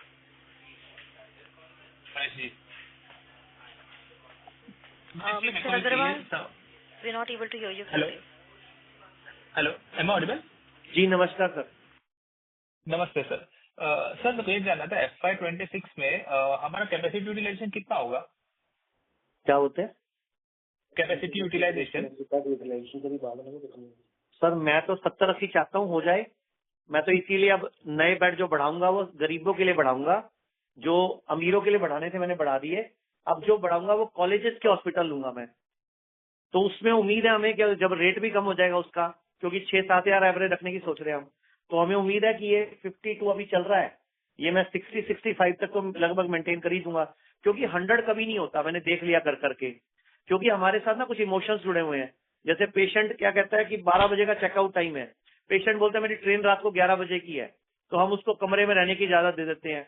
फिर वो लेकिन मेरा कमरा चढ़ता नहीं उस चक्कर में, तो 80-85 तक जा रहा है मेरा मेन हॉस्पिटल, और बाकी मेरा जो इस साल टारगेट है कि सारे छोटे और बड़े हॉस्पिटल लगभग 60 to 70% ऑक्यूपेंसी पे आ जाएं एवरेज। 60 to 70%। सर आप ऐड भी कुछ करोगे 800 बेड जितने, और 60 to 70% आप कर रहे, तो मतलब ये किस बेसिस पे, कौन से लीवर्स होंगे आपके के 60 to 70% आपके? सर ये बड़ा घुमावदार क्वेश्चन है, उसकी वजह बताता हूँ कैसे। कि जैसे इस साल मेरे बेड तो थे 2173 जब 31 मार्च खत्म हुई, लेकिन ऑपरेशनल बेड 1600 थे मेरे पास। 573 बेड ऐड हो गए थे, लेकिन वो मैं यूज नहीं कर पा रहा था बिकॉज ऑफ उनके अप्रूवल्स, उनका NABH, उनका रजिस्ट्रेशन। जैसे अभी वो 250 हो गए और ऑपरेशनल 300 अगले 1 महीने में हो जाएंगे। तो ये चैलेंज तो है, कोई रनिंग कंपनी है, चलती रहेगी, तो हर बार ये थोड़ा सा तो नंबर आपको देखना पड़ेगा। इसीलिए मैंने इस बार क्या किया, 1600 ऑपरेशनल बेड पे ही निकाला आपका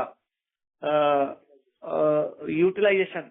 अगर मैं 2173 कर दूंगा तो वो तो फिर 40% हो जाएगा। लेकिन जब एक चीज यूज ही नहीं हो रही, मैं कैसे काउंट करूं उसको। जैसे अभी मैंने बोला कि 650 मतलब 800 बेड लगभग मैं इस 31 मार्च तक ऐड कर दूंगा 2026 तक। अब 800 जो ऐड हो जाएंगे, हो सकता है उसमें 200-300 ऑपरेशनल ना हो। तो मैं एक काम करूंगा ना, मैं रिपोर्ट ही ऐसे बनाऊंगा, ऑपरेशनल और नॉन ऑपरेशनल दोनों की रिपोर्ट अलग अलग दिखा दिया करूंगा। हाँ सर, वो काफी अच्छा रहेगा।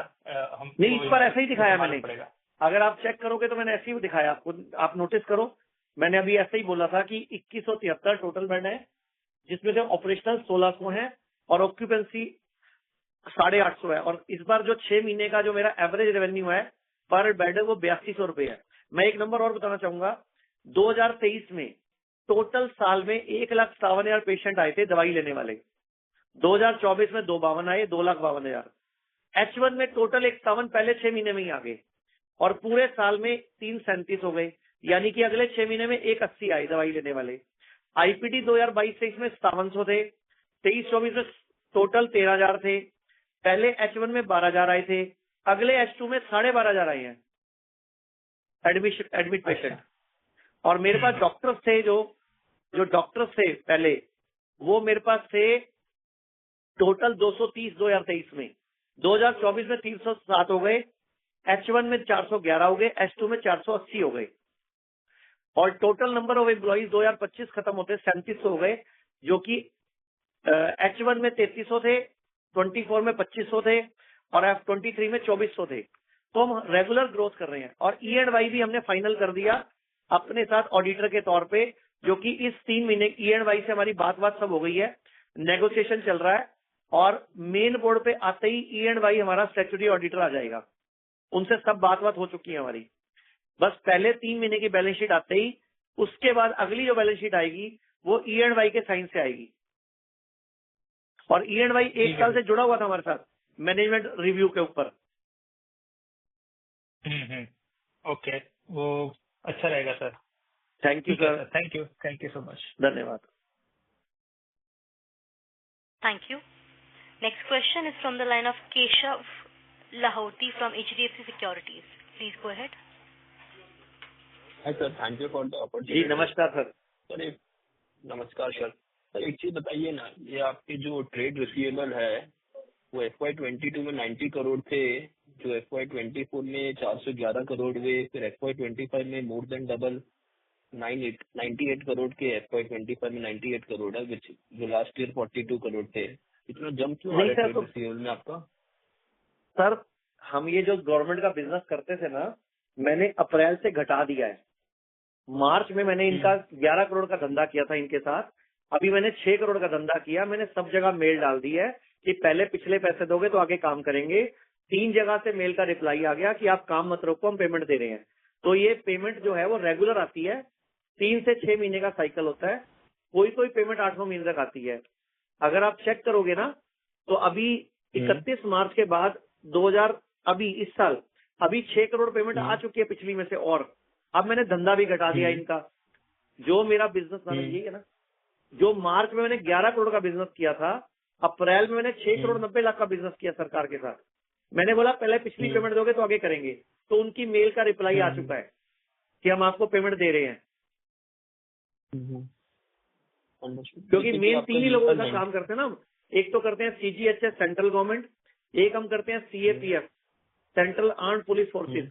तो CAPF को पेमेंट ही 4 दिन पहले ग्रांट हुई है गवर्नमेंट की तरफ से, मतलब 4 दिन पहले CAPF को पेमेंट पहुंच गई है गवर्नमेंट की तरफ से, जो कि हमारी मेल के बाद ही एक्शन हुआ, क्योंकि मैंने पेशेंट उनके वापस भेज दिया कि हम नहीं ले रहे आपके पेशेंट, पहले हमारी पिछली पेमेंट दो।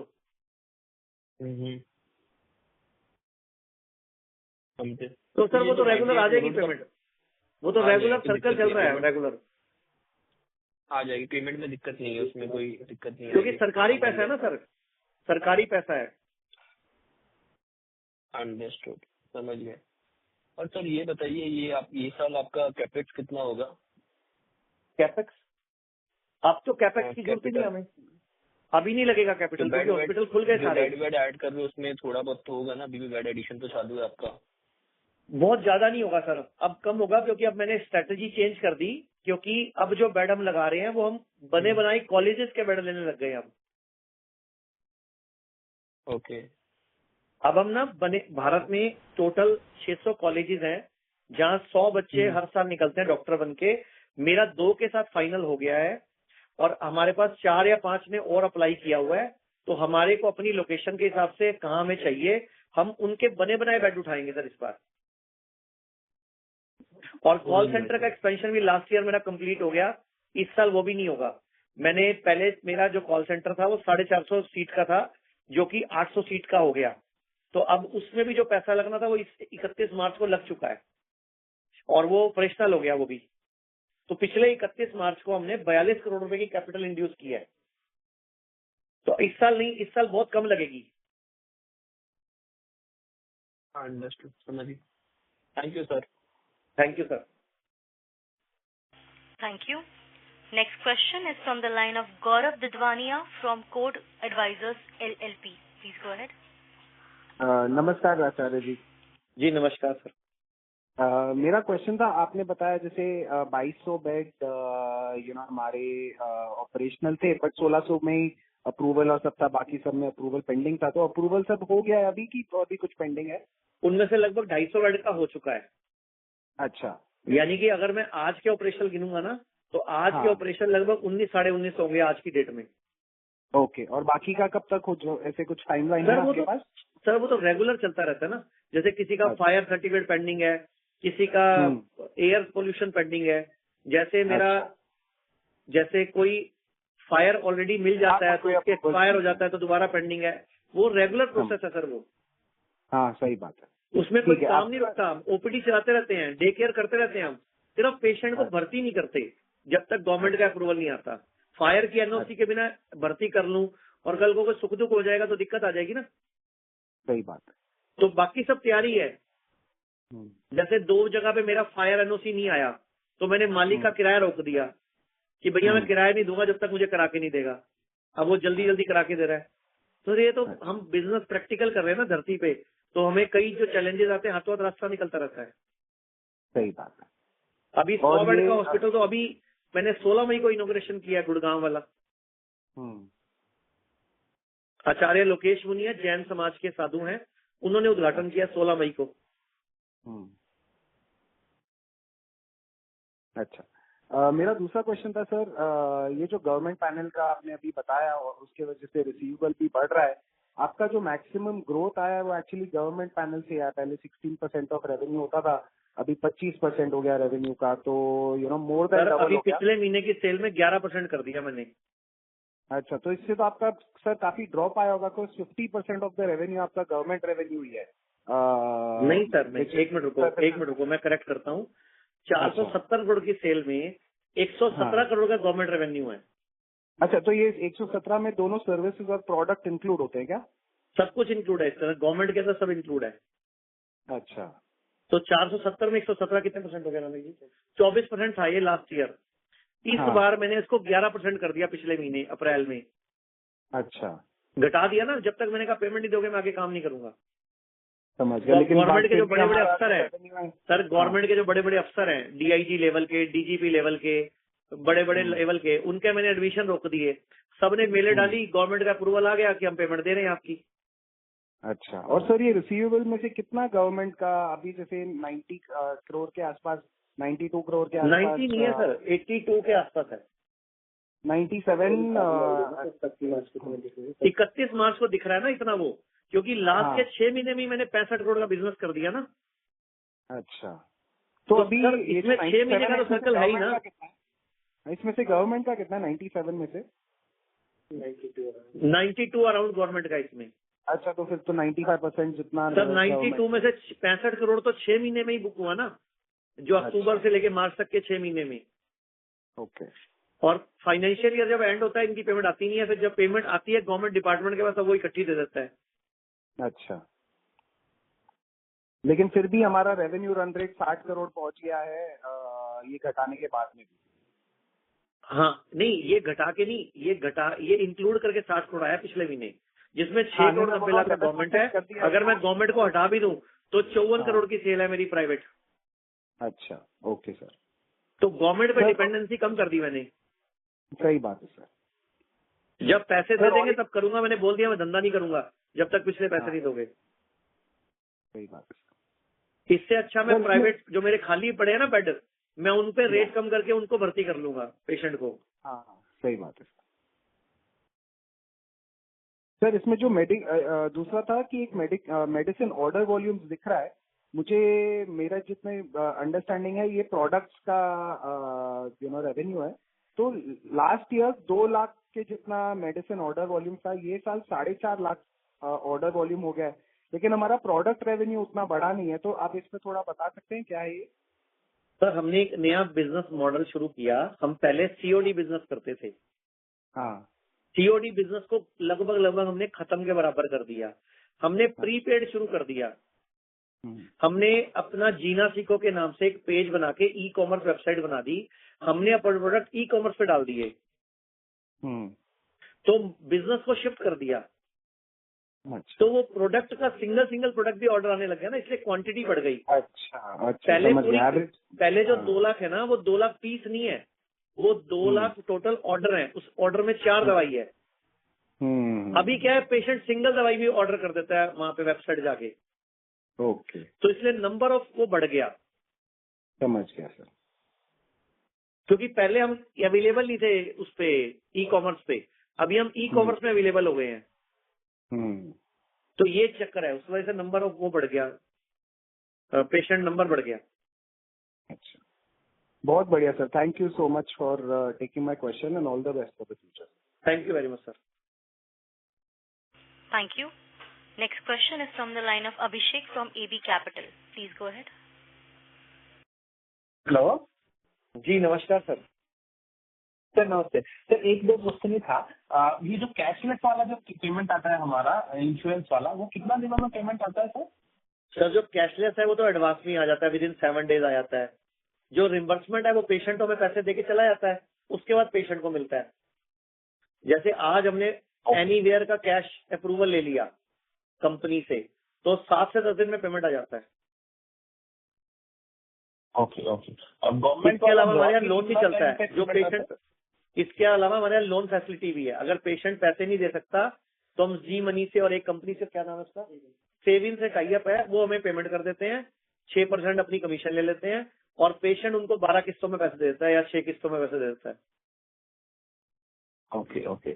और गवर्नमेंट वाला पेमेंट जनरली कितने टाइम में आता है? आप जैसे बोले कुछ पैसा सर पहले तो ये 3 से 6 जनरली महीने का सर्कल था, अभी इस बार पहली बार लेट हुआ है। तो हमने गवर्नमेंट को नोटिस डाल दिया है कि अभी ये पेमेंट दोगे तो आगे बिजनेस करेंगे, नहीं तो नहीं करेंगे। तो गवर्नमेंट की मेल आ गई है, दिल्ली गवर्नमेंट से भी बात हो गई है, सेंट्रल गवर्नमेंट से भी हो गई है। सब बोल रहे हैं कि हम इसी विद इन 3 मंथ्स काफी हद तक ये क्लियर हो जाएगा। विद इन 3 to 6 मंथ्स, मतलब ये लगभग 80-90% तक क्लियर हो जाएगा। कुछ 15-20-10% बिल होते हैं जिनमें क्वेरीज लगती है। क्वेरीज मतलब हमने बिल लगा रखा है, उनकी तरफ से 4 सवाल आ गए तो उनके जवाब दे रहे हैं हम लोग। तो उम्मीद है इसमें से मैक्सिमम रिकवरी 3 to 6 मंथ्स में हो जाएगी। और लेकिन ये तो सर आगे फिर बढ़ती जाएगी। आप ये सवाल पूछते हो बार बार, मुझे ये बताओ, ये तो अब मैं बिजनेस करूं कि सरकारी के ना करूं? क्योंकि अभी मैं धंधा करूंगा, जैसे पिछले महीने 6 करोड़ 90 लाख का बिजनेस किया, तो 6 करोड़ 90 लाख फिर खड़ा हो जाएगा। अब इस महीने भी लगभग 6-7 करोड़ की बुकिंग होगी। सर ये तो रेगुलर सर्कल चलेगा सर, आएगी भी पेमेंट और फिर आगे बिजनेस भी करूं, या तो मैं इसको बिल्कुल स्टॉप कर दूं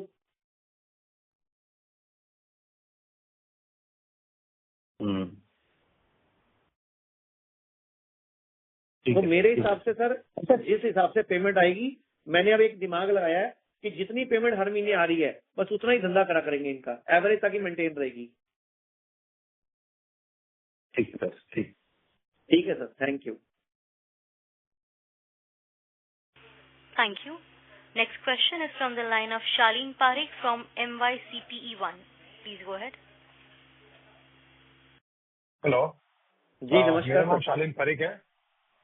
sir first of all thank you, आपने बताया आप सीईओ और सीईओ अपॉइंट कर रहे हैं, पर डेफिनेटली आप कॉन कॉल पे आइएगा। आप जिस तरह से कहते हैं शायद कोई और कह नहीं पाएगा, तो आप आइएगा। हमको मतलब द वे मैं इंट्रोडक्शन तो करा ही सकता हूँ सबसे उनका। Absolutely sir. आपने सर ओटीसी की बात की, यहाँ पे एक चीज बताई, कुछ रेगुलेटरी चेंजेस आए हैं जिसके कारण आपने ओटीसी लॉन्च थोड़ा सा डिले कर दिया है, और उसमें पिछले कॉन कॉल में आपने ये भी बताया था कुछ आईसीएमआर में ट्रायल्स चल रहा है जिसका कुछ अप्रूवल बाकी है, तो if you can throw some light on that. जी बताइए। तो सर जो 5 प्रोडक्ट का ट्रायल चल रहा था पिछले मार्च में, अभी जो 2 महीने पहले मार्च में लगभग 3 करोड़ की सेल उन्हीं प्रोडक्ट से बुक हुई है। मेरी मार्च में 55 करोड़ की सेल बुक हुई है, तो 55 करोड़ में 3 करोड़ की उन्हीं प्रोडक्ट की थी जिनका क्लिनिकल ट्रायल कंप्लीट हुआ है। अच्छा, तो मतलब जबकि अक्टूबर में वो सेल 35 करोड़ थी, अक्टूबर में 35 करोड़ सेल थी, मार्च में 55 करोड़ सेल हुई। तो वो प्रोडक्ट ने अपना रोल प्ले किया सर। मार्च में 3 करोड़ की सेल उन्होंने बुक करी है मेरी, और 1.5 करोड़ की सेल मेरी, 1 करोड़ 70 लाख की सेल मेरी जो मैंने वाटर डिवाइस लॉन्च किया उससे आई है। ओके, तो सर हम कभी ये प्लान कर रहे हैं कि हम अपना सेल जो है वो बाइफरकेट करके देखें, प्रिस्क्रिप्शन ड्रिवन कितना है और पेशेंट अपने हिसाब से कैसे परचेज कर रहा है, क्योंकि मैं 1 मिनट रुको बता देता हूँ, 1 मिनट रुको बता देता हूँ। जो 470 करोड़ का रेवेन्यू आया है 469 का, उसमें जो मेडिसिन सेल है टोटल पूरी कंपनी की वो है 215 करोड़। जो हॉस्पिटल में एडमिट करके पेशेंट ने इलाज कराया वो टोटल है 136 करोड़, और गवर्नमेंट के पैनल से जो बिजनेस आया वो 117 करोड़। तो 117 प्लस 136 प्लस 215 ये टोटल बन गया 469। अब इस 215 को बाइफरकेट करना है आपके लिए मुझे कि इसमें ऑनलाइन कितना आया, और लगभग जो ऑनलाइन आया वो लगभग शायद 4.5 करोड़ ही है, ज्यादा है ना, एक पर मंथ का लगभग 4.5 करोड़ का एवरेज है सर। अच्छा। यानी कि 50 करोड़ का ऑनलाइन है, बाकी 165 करोड़ का मान लो आप ये प्रिस्क्रिप्शन से है, मतलब डॉक्टर की पर्ची पे जो बिकता है मेरी क्लिनिक से। बिल्कुल। तो हमारा मतलब प्रिस्क्रिप्शन लेड ग्रोथ ही होगा, हमारा ऑर्गेनिक ब्रांड जो बनेगी हमारी एक इंडिविजुअल। वैसे तो हम अम्ब्रेला ब्रांडिंग पे ही जा रहे हैं कि भाई हम सारी दवाइयों को हम जीना सीखोगे। सर मैं ना अभी कुछ नई चीजें लॉन्च कर दी हैं, मैंने शहद भी लॉन्च कर दिया, मैंने च्यवनप्राश भी लॉन्च कर दिया, मैंने टूथपेस्ट भी आयुर्वेदिक, भारत की पहली आयुर्वेदिक टूथपेस्ट जिसमें कोई SLS नहीं है, कोई SMS नहीं है, वो लॉन्च कर दिया। तो मैं चाहूंगा जो भी हमारे रणवीर जी हैं, मैं इनको अगले 15-20 दिन में 100 पैकेट भिजवाऊंगा ताकि आप सबको भी पहुंचाएं हमारा शहद, हमारा च्यवनप्राश, हमारी टूथपेस्ट, ताकि आप लोग भी यूज करें। अभी OTC में नहीं उतारा, अभी हम अपने हॉस्पिटलों में पेशेंट को देना शुरू कर दिया हमने। Thank you sir, thank you. आप बहुत अच्छे मिशन पे है। मेरी शुभकामनाएं आपकी और आपकी टीम की। धन्यवाद sir.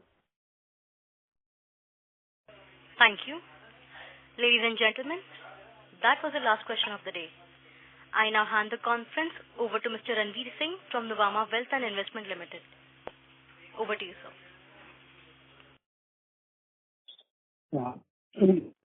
Thank you all. Thank you for participation and thank you the management. Sir, Acharya ji, you would like to आप कुछ बोलना चाहेंगे, क्लोजिंग रिमार्क्स हमारे पार्टिसिपेंट जो अभी तक जुड़े हुए हैं? सभी को बहुत बहुत धन्यवाद। और जैसा कि मेरा मिशन है, हमारी कंपनी का मिशन है कि भारत में पहली बात तो कोई व्यक्ति बीमार ना पड़े, अगर बीमार पड़ जाए तो पहले आयुर्वेद का सहारा ले, बाद में वो इंटीग्रेटेड तरीके से और पद्धतियों में जाए। उसी आयुर्वेद के सहारे के लिए, आयुर्वेद को बड़ा करने के लिए ही मैंने ये जीना सीखो कंपनी की शुरुआत करी, और आप सब लोग सहयोग कर रहे हो उसके लिए बहुत बहुत धन्यवाद। और आप आगे भी सहयोग करते रहना ताकि हम पूरे विश्व में आयुर्वेद का डंका बजा सकें, भारत में एक बहुत बड़ी संस्था के रूप में खड़े हो सकें कि दुनिया आयुर्वेद की वजह से भारत को पहचाने। अगर भारत विश्व गुरु बनेगा तो मेरे हिसाब से वो भारत में आयुर्वेद की वजह से बनेगा। तो अगर हम आयुर्वेद को ऑथेंटिक, प्रमाणिक, साइंटिफिक रूप से प्रूव भी करते जा रहे हैं, लगभग 370 रिसर्च पेपर लिखे जा चुके हैं, जिनमें 70 एक्सेप्ट हो चुके हैं, 17 छप चुके हैं, जिसमें किडनी फेल, कैंसर और लीवर के पेशेंट हैं। वो भी अगर आप बोलेंगे तो रणवीर जी मैं आपको प्रोवाइड कर देता हूँ। तो हम आयुर्वेद को ऑथेंटिक करने के लिए, वैलिडेट करने के लिए प्रतिबद्ध हैं और संस्था को, कंपनी को आगे बढ़ाने में लगे हुए हैं। आप सबने टाइम दिया, बहुत बहुत धन्यवाद। Thank you. धन्यवाद। Moderator, we can close the call now. Okay, sir. On behalf of Nuvama Wealth and Investment Limited, that concludes this conference. Thank you for joining us, and you may now disconnect your lines.